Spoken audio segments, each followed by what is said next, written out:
સુરતના ઉધના ખાતે સુરત મહાનગરપાલિકા સંચાલિત નગર પ્રાથમિક શાળા સંચાલિત શાળાઓની ખાતમુહૂર્ત વિધિ કેન્દ્રીય જળશક્તિ મંત્રી અને ગુજરાત ભાજપ પ્રદેશ અધ્યક્ષ સી આર પાટીલ હસ્તે કરવામાં આવી છે।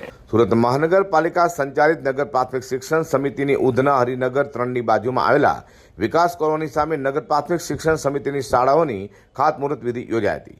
આ ખાતમુહૂર્ત વિધિ કેન્દ્રીય જળશક્તિ મંત્રી અને ગુજરાત ભાજપ પ્રદેશ અધ્યક્ષ સી આર પાટીલ હસ્તે શાળાઓનું ખાતમુહૂર્ત કરાયું હતું, જેમાં શિક્ષણ મંત્રી પ્રફુલ્લ પાનસેરિયા પણ ખાસ ઉપસ્થિત રહેવા પામ્યા હતા।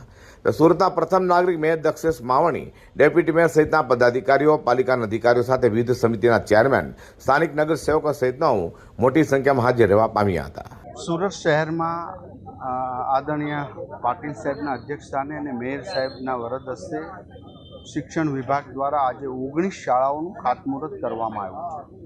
942 રૂમની જે સુરત મહાનગરપાલિકામાં ઘટ હતી એ સંપૂર્ણપણે રાજ્ય સરકાર દ્વારા એની પૂર્ણ રીતે મંજૂરી આપી અને આજે ખાતમુહૂર્ત કરવામાં આવ્યા છે। ત્યારે અહીંની શિક્ષણ સમિતિના તમામ સદસ્યો, આદરણીય મેયરશ્રીની ટીમ, કમિશનરની ટીમ અને તમામ અમારા કોર્પોરેટરની જે ડિમાન્ડ હતી તે રાજ્ય સરકાર દ્વારા આદરણીય ભૂપેન્દ્રભાઈ પટેલ સાહેબ દ્વારા એને પૂર્ણ રીતે મંજૂર કરવામાં આવી છે અને 19 શાળાના ખાતમુહૂર્ત કરવામાં આવ્યા છે। સુરતના જુદા જુદા ઝોનમાં તૈયાર થનાર શાળાઓની ખાતમુહૂર્ત વિધિ ઉધના ખાતે યોજાઈ હતી।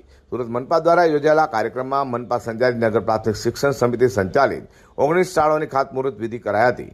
તો 45.20 કરોડના ખર્ચે આ શાળાઓ તૈયાર થશે।